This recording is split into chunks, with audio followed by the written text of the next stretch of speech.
അങ്ങേയറ്റം പ്രക്ഷുബ്ധവും സംഘർഷഭരിതവും സങ്കീർണവുമാണ് ഇന്ന് മൂന്നാർ. മലകളുടെ മകുടിയിടിച്ച് കെട്ടിടങ്ങളും കയ്യേറ്റ കുരിശുകളും സ്ഥാപിക്കുന്നവർ ഒരു വശത്ത്, കയ്യേറ്റക്കാരുടെ കോളാമ്പികളായി വർത്തിക്കുന്ന രാഷ്ട്രീയ എച്ചിൽ പറക്കികൾ മറുവശത്ത്. ഒഴിപ്പിക്കൽ കണ്ടാൽ ലോകത്താർക്കുമില്ലാത്ത വിധം വികാരം വ്രണപ്പെട്ടു പോകുന്ന ഭരണകൂടം ഇതിനെല്ലാം മുകളിൽ. താഴെ വിദൂര സ്വപ്നങ്ങളിൽ പോലും തുണ്ട് ഭൂമിക്കിടമില്ലാത്ത തോട്ടം തൊഴിലാളികൾ. ഈ അസംബന്ധങ്ങൾക്കെല്ലാം സാക്ഷിയായ മൂകസ്ഥലിയായി ജൈവികതയ്ക്ക് മുറിവേറ്റ മൂന്നാറും. ഈ മൂന്നാറിനെ കുറിച്ചാണ് ഈ ലക്കം അടയാളം. പേഗൻ എന്ന പ്രാക്തന മതവിഭാഗക്കാർ ലോക ചരിത്രത്തിന് നൽകിയ സംഭാവനയാണ് കുരിശ് എന്ന വിശ്വാസ ചിഹ്നം. 4-ാം നൂറ്റാണ്ടിൽ മാത്രമാണ് ക്രിസ്ത്യാനികൾ കുരിശിനെ വിശ്വാസ ചിഹ്നമായി ഏറ്റെടുത്തത്. ഇന്ന് കുരിശിനെ മറയാക്കിയാണ് മൂന്നാറിൽ ഭൂമി കയ്യേറ്റമടക്കം നടക്കുന്നത്. പാപ്പാത്തിച്ചോലയിലെ കയ്യേറ്റ കുരിശ് സ്വന്തം റവന്യൂ ഉദ്യോഗസ്ഥർ പൊളിച്ചപ്പോൾ ഭരണത്തലവനായ മുഖ്യമന്ത്രി തന്നെ ഉഗ്ര ശകാരം മുഴക്കി. കയ്യേറ്റമൊഴിപ്പിക്കൽ തന്നെ താൽക്കാലികമായി മരവിപ്പിച്ചു ഭരണകൂടം. കയ്യേറ്റക്കുറിച്ച് ഒഴിപ്പിച്ചപ്പോൾ ക്രിസ്ത്യൻ മതമേലധ്യക്ഷന്മാർക്ക് പോലും ഉണ്ടാകാത്ത വിധം വികാരം വ്രണപ്പെട്ടുപോയ മുഖ്യമന്ത്രി പിണറായി വിജയൻ ഈ ദൃശ്യങ്ങൾ കാണണം.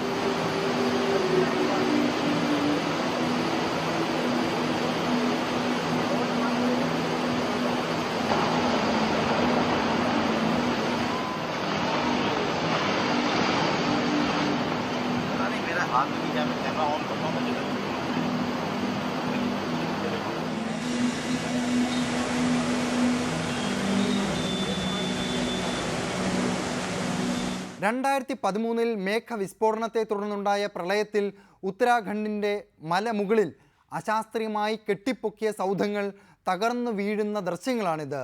അന്ന് വിജയ് ബഹുഗുണയ്ക്ക് ഉത്തരാഖണ്ഡ് മുഖ്യമന്ത്രി സ്ഥാനം രാജിവെക്കേണ്ടി വന്നു എന്നതുകൂടി പിണറായി വിജയൻ ഓർക്കണം. ഈ സ്മരണയിൽ വേണം പാപ്പാത്തിച്ചോലയിലെ കയ്യേറ്റക്കുരിശ് ഒഴിപ്പിക്കലിനെ നോക്കിക്കാണാൻ.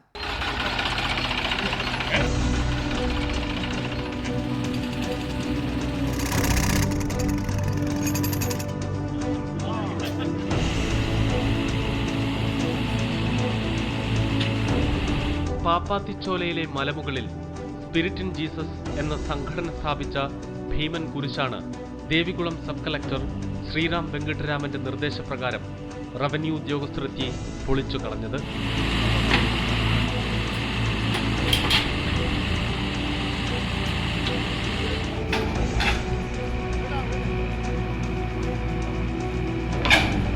സ്പിരിച്വൽ ടൂറിസം പ്രോജക്റ്റിനു വേണ്ടി ഭൂമി കയ്യേറി സ്ഥാപിച്ച 3 താത്കാലിക ഷെഡുകളും 500 പേർക്കിരിക്കാവുന്ന പ്രാർത്ഥനാ ഹാളും ഉദ്യോഗസ്ഥർ തച്ചു തകർത്തു.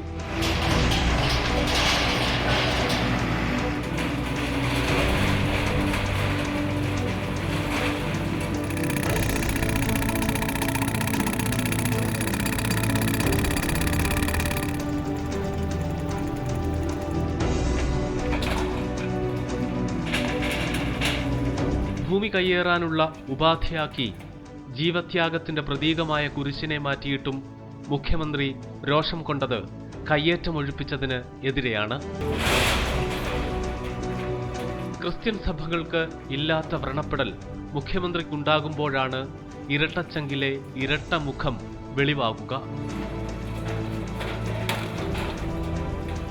പക്ഷേ ഈ കുരിശ് നാട്ടുമ്പോൾ അത് ആദരണീയമായ കുരിശ് ആദരണീയമായ സ്ഥലത്ത് നാട്ടുക എന്നുള്ളത് വിശ്വസിക്കുന്ന ആളുകൾ അതിനെ ഗൗരവമായി എടുക്കുന്നു എന്നതിൻ്റെ അടയാളമാണ്. ഇവിടെ എന്താ സംഭവിക്കുന്നത്?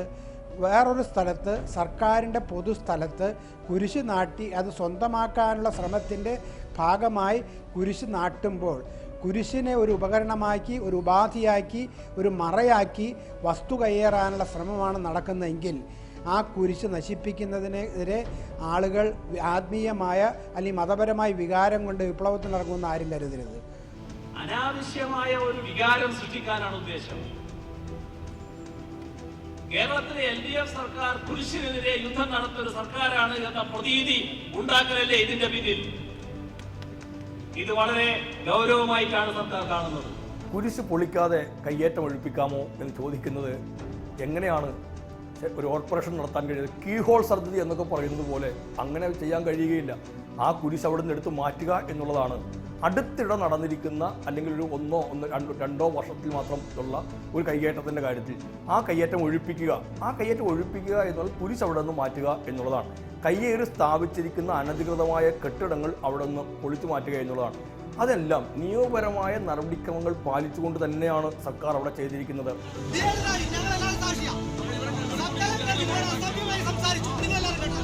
കയ്യേറ്റക്കുരിശ് ഒഴിപ്പിക്കുന്നതിന് മുമ്പ് നിരോധനാജ്ഞ പ്രഖ്യാപിച്ച ജില്ലാ ഭരണകൂടത്തെ വിമർശിക്കുന്ന മുഖ്യമന്ത്രി ഈ ദൃശ്യങ്ങൾ ഓർത്തെടുക്കണം. സബ് കളക്ടറുടെ നേതൃത്വത്തിലുള്ള കയ്യേറ്റം ഒഴിപ്പിക്കലിനെ CPIM പ്രാദേശിക നേതാക്കളാണ് എതിരിട്ടത്.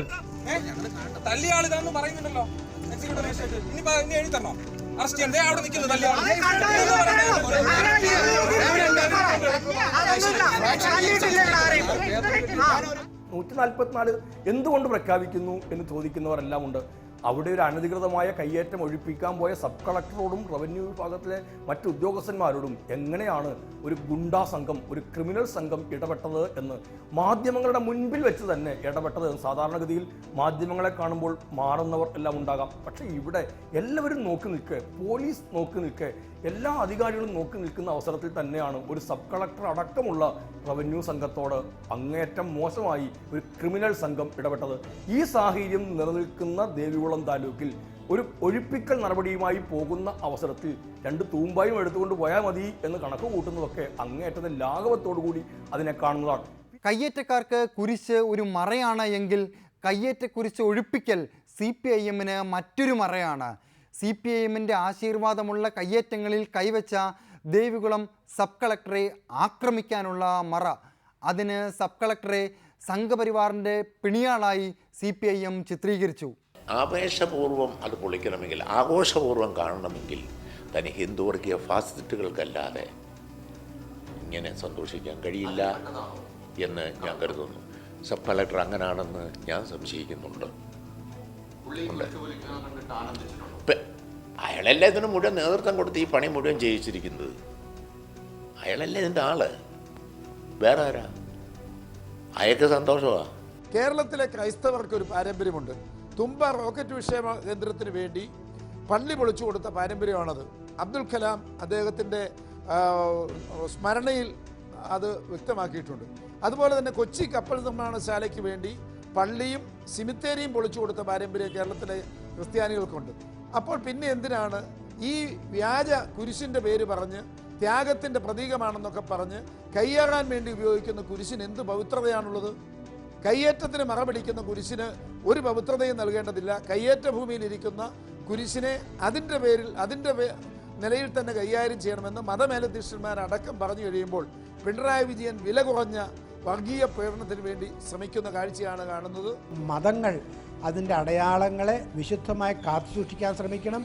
ആ അടയാളങ്ങൾ പ്രതിഷ്ഠിക്കുന്നത് മറ്റുള്ളവൻ്റെ നെഞ്ചത്താകാതിരിക്കാൻ, മറ്റുള്ളവന് ദുഃഖമുണ്ടാക്കാതിരിക്കാൻ, മറ്റുള്ളവന് അലോസരമുണ്ടാകാതിരിക്കാനുള്ള ശ്രദ്ധ ഓരോ മതസ്ഥരും കാത്തുസൂക്ഷിക്കുക എന്നുള്ളത് നമ്മുടെ മതമൗലികവാദം ഉയർത്തെഴുന്നേറ്റ് ഭീകരമാകാതിരിക്കാനുള്ള ഒരു കരുതൽ നടപടിയാണ്. ഇപ്പം ചില കത്തനാന്മാരോ ആരോ സഭയുടെ ആളുകൾ അത് ശരിയായില്ല, അവിടെ കൊണ്ട് കുരിശ് വെച്ചത് ശരിയായില്ലെന്നൊക്കെ പറഞ്ഞു. ഇവരൊക്കെ എവിടെ പോയിരിക്കുകയായിരുന്നു? 19-60 വർഷമായിട്ട് അവിടെ ഉണ്ടായിരുന്നല്ലത്. മനസ്സിലായില്ലേ? ഇപ്പം സമയമായപ്പോൾ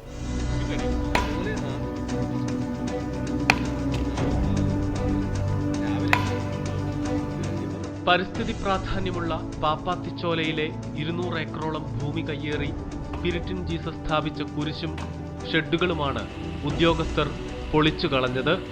അതും നിയമപ്രകാരമുള്ള എല്ലാ നടപടികളും പൂർത്തിയാക്കിയ ശേഷം.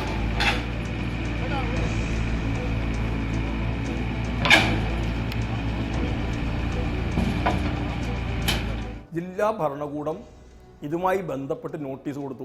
ആ നോട്ടീസ് കിട്ടിയിട്ടില്ല എന്നായിരുന്നു ഇത് സ്ഥാപിച്ചവർ എന്ന് പറയുന്നവർ ആദ്യം പ്രതികരിച്ചത്. വീണ്ടും അവിടെ നോട്ടീസ് പരസ്യമായി പതിച്ച് ആ നോട്ടീസ് പതിപ്പ് അത് നടപ്പിലാക്കി കഴിഞ്ഞപ്പോൾ ഈ ബന്ധപ്പെട്ട ആളുകൾ പറഞ്ഞത് ഞങ്ങളെ ആക്ഷേപിച്ചിരിക്കുന്നു, ഇതിലൂടെ ഞങ്ങളുടേതല്ല ഇത് എന്ന് പറയുകയായിരുന്നു.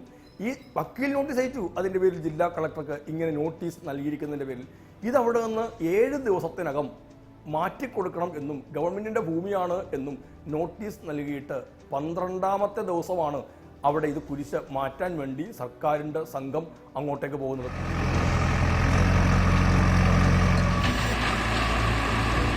അങ്ങനെ മൂന്നാറിലെ കയ്യേറ്റമൊഴിപ്പിക്കൽ CPI-CPIM തർക്കമായി പരിണമിച്ചു.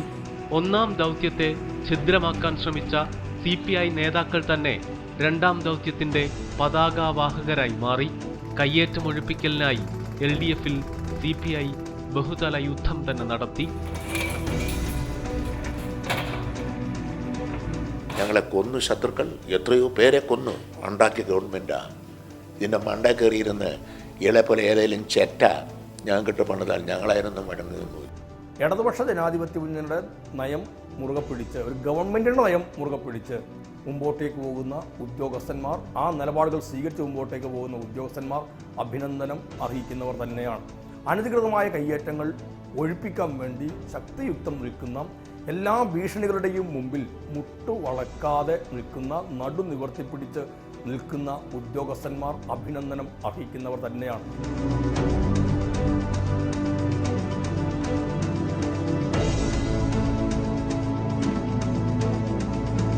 പ്രസ്താവന യുദ്ധങ്ങൾക്കൊടുവിൽ ചേർന്ന LDF യോഗത്തിലും ഉദ്യോഗസ്ഥ യോഗത്തിലും CPI നേതാക്കളെ സാക്ഷിയാക്കി മുഖ്യമന്ത്രി ശകാരവർഷം ചൊരിഞ്ഞു. ഇതിൽ മുറിവേറ്റ CPI മുഖ്യമന്ത്രിയെ നേർക്കുനേർ ആക്രമിച്ചു. കുരിശ് പൊളിച്ചത് ശരിയായില്ല എന്നുള്ള ഒരു നിലപാട് പറഞ്ഞപ്പോൾ അത് കയ്യേറ്റക്കാർക്ക്, ആ കുരിശ് സ്ഥാപിച്ചവർക്ക്, കയ്യേറ്റക്കാർക്കല്ല, കുരിശ് സ്ഥാപിച്ച ആളുകൾക്ക് അത് ഊർജം പകരുന്നതാണെന്ന് വേണമെങ്കിൽ വ്യാഖ്യാനിക്കാവുന്നതാണ്. സർവകക്ഷി യോഗം വിളിച്ച ശേഷം മതി കൂടുതൽ ഒഴിപ്പിക്കൽ നടപടികളെന്ന മുഖ്യമന്ത്രിയുടെ നിർദ്ദേശത്തെ തന്നെ CPI പരസ്യമായി തള്ളി. സർവകക്ഷി യോഗം അവിടെ കൂടുന്നതും ഇതുമായിട്ട് വലിയ ബന്ധമുണ്ടെന്ന് ഞാൻ കരുതുന്നില്ല. സർവകക്ഷി യോഗം കൂടണമെന്നുള്ളൊരു പൊതു നിർദ്ദേശം വന്നു. സർവകക്ഷി യോഗം കൂടുന്നതിനെ ആരും തടസ്സപ്പെടുത്തേണ്ട കാര്യമില്ല. കാരണം എല്ലാ രാഷ്ട്രീയ പാർട്ടികളെയും, അവിടെ മൂന്നാറുമായി ബന്ധപ്പെട്ട പരിസ്ഥിതി പ്രവർത്തകരെയും സാമൂഹ്യ പ്രവർത്തകരെയും മത പ്രവർത്തകരെയും മത അധ്യക്ഷന്മാരെയും ഒക്കെ കൂടെ വിളിച്ചുകൊണ്ട് ഒരു യോഗം നടക്കുന്നത് നല്ലതാണ്. ആ യോഗം നടക്കട്ടെ. യോഗം നടന്ന് അവിടുത്തെ കയ്യേറ്റം എത്രത്തോളം കയ്യേറ്റം ഉണ്ടെന്നുള്ളതിൻ്റെ ഒരു പൊതു ചിത്രം ആ സർവകക്ഷി യോഗത്തിൽ ബന്ധപ്പെട്ട അധികാരികൾക്ക് പറയാൻ കഴിയുന്നെങ്കിൽ അതൊരു നല്ല കാര്യമാണ്. അതൊന്നും കയ്യേറ്റം ഒഴിപ്പിക്കുന്ന നടപടിക്ക് തടസ്സമല്ല.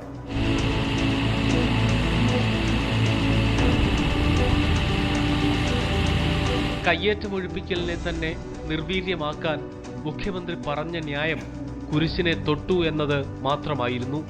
ഈ ഘട്ടത്തിൽ പരിശോധിക്കണം എന്താണ് കയ്യേറ്റ കുരിശ് സ്ഥാപിച്ചവരുടെ ഉദ്ദേശ ലക്ഷ്യമെന്ന്.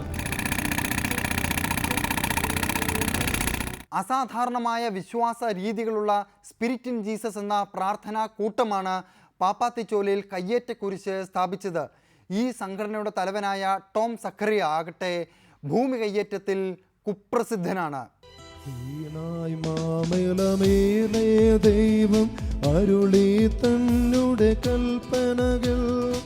ഇതാണ് സ്പിരിറ്റ് ഇൻ ജീസസ് എന്ന സംഘടന പാപ്പാത്തിച്ചോലയിലേക്ക് നടത്തുന്ന ജപമാല റാലി. സ്ത്രീകളിൽ അങ്ങനെ അനുഗ്രഹിക്കപ്പെടാവുന്നു, അങ്ങയുടെ ദരത്തിൽ ഫലമായ യേശു അനുഗ്രഹിക്കപ്പെടാവുന്നു.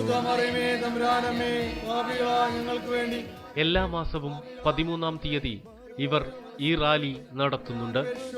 നന്മ നിറഞ്ഞ മറിയമേ സ്വസ്തി, കർത്താവ് അങ്ങയുടെ കൂടെ, സ്ത്രീകളിൽ അങ്ങനെ അനുഗ്രഹിക്കപ്പെടാവുന്നു. കത്തോലിക്ക സഭാംഗമായിരുന്ന ടോം സക്കറിയ 1988 മുതലാണ് വചനപ്രഘോഷണം തുടങ്ങിയത്. 1998 സൂര്യനെല്ലിയിൽ സമാഗമ കൂടാരം സ്ഥാപിച്ച് പ്രത്യേക പ്രാർത്ഥനാ ഗ്രൂപ്പിന് തുടക്കം കുറിച്ചു.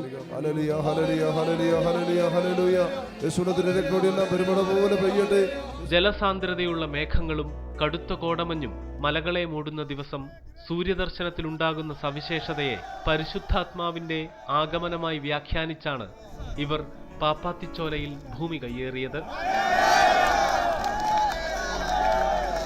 സംസ്ഥാനമെമ്പാടും പ്രവർത്തനം വ്യാപിപ്പിക്കുന്നതിന്റെ ഭാഗമായി 2008 തൃശൂരിലെ മണ്ണൂത്തിയിലേക്ക് ആസ്ഥാനം മാറ്റി. ക്രിസ്തുവിന്റെ രണ്ടാം വരവിന് മുന്നോടിയായി ലോകത്തെ നവീകരിക്കാൻ നിയുക്തനായവനെന്നാണ് ടോം സഖറിയ സ്വയം വിശേഷിപ്പിക്കുന്നത്. മരിച്ചവരുടെ ആത്മാവിനും മാനസാന്തര സാധ്യതയുണ്ടെന്ന വിശ്വാസത്തിൽ പാപമോചന പ്രാർത്ഥനയും ഇവർ നടത്തുന്നുണ്ട്. ആത്മാക്കളെ വിളിച്ചുവരുത്തിയുള്ള പ്രാർത്ഥനയിൽ വിയോജിച്ച് കത്തോലിക്ക സഭയടക്കം ഇവർക്കെതിരെ സർക്കുലർ പുറത്തിറക്കിയിരുന്നു.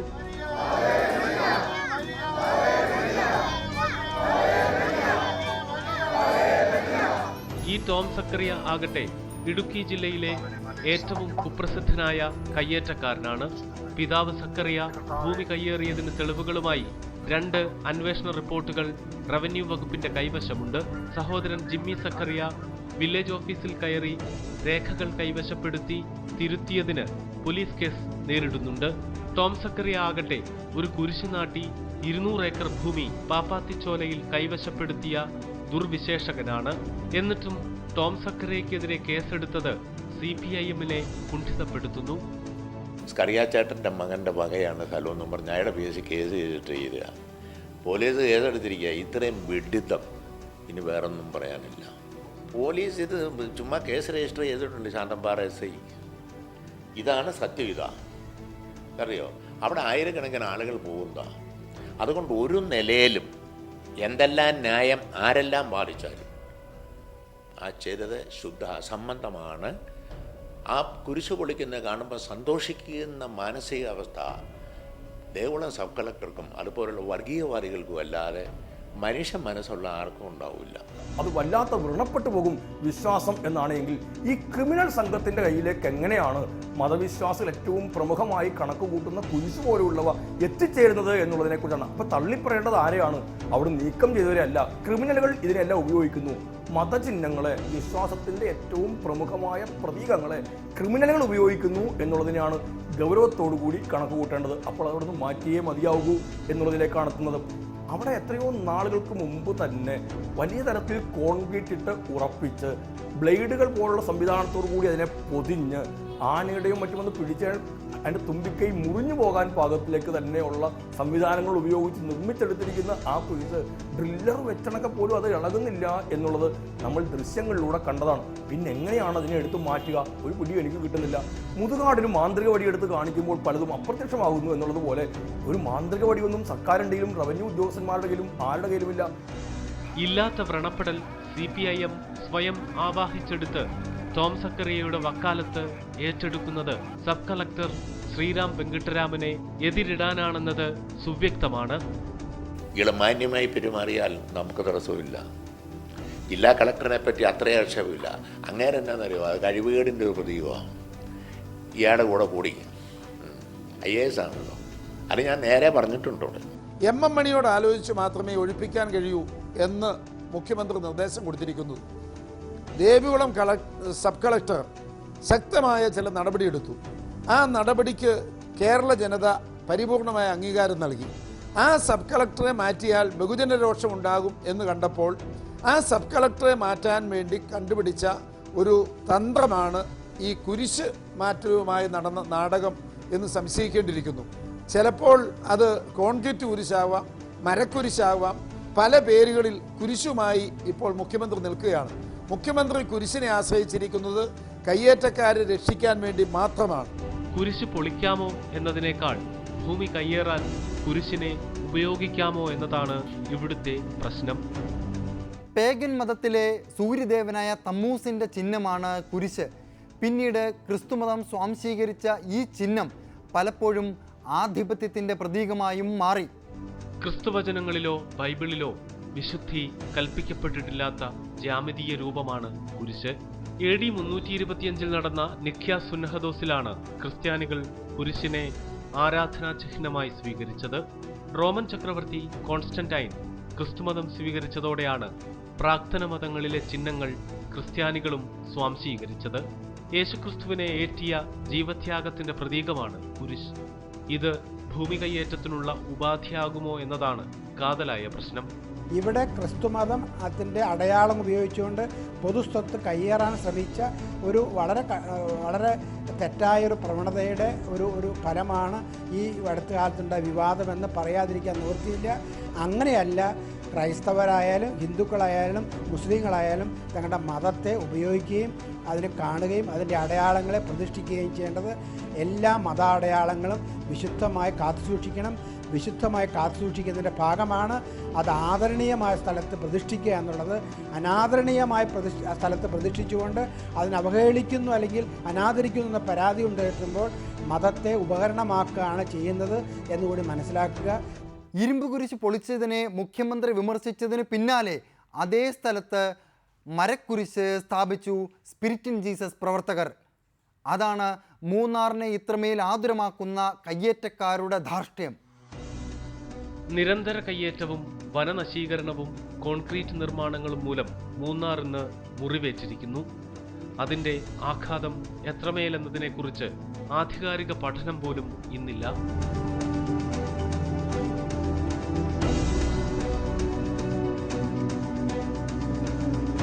മൂന്നാർ പോകുമ്പോൾ കമ്പിളി എന്തെങ്കിലും ഇട്ട് പുതച്ചിട്ടാണ് നമ്മൾ നടക്കുന്നത്. ഇപ്പം അതിൻ്റെ ആവശ്യമില്ലല്ലോ. ആ രീതിയിൽ കംപ്ലീറ്റ് ആയിട്ട് മാറിയില്ലേ. എത്രയോ കാടുകൾ പോയി, എത്രയോ പുൽമേടുകൾ പോയി, പുഴകളെ കംപ്ലീറ്റ് ആയിട്ട് പൊല്യൂട്ട് ചെയ്ത് പോയില്ലേ, കംപ്ലീറ്റ് ആയിട്ട് പൊല്യൂട്ട് ചെയ്തില്ലേ. അപ്പോൾ ഇതൊക്കെ ആ കയ്യേറ്റത്തിൻ്റെ ഭാഗമാണ്.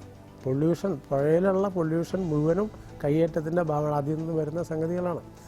ഇതെല്ലാം കൂടെ ഒരുമിച്ചാണ് നമ്മൾ നോക്കേണ്ടത്. ഒന്ന് മാത്രം എടുത്ത് നോക്കിയാൽ പോരാ. മൂന്നാർ വലിയ ദുരന്തമുണ്ടാകാൻ സാധ്യതയുള്ള തരത്തിലുള്ള കയ്യേറ്റങ്ങൾ നടക്കുന്നു.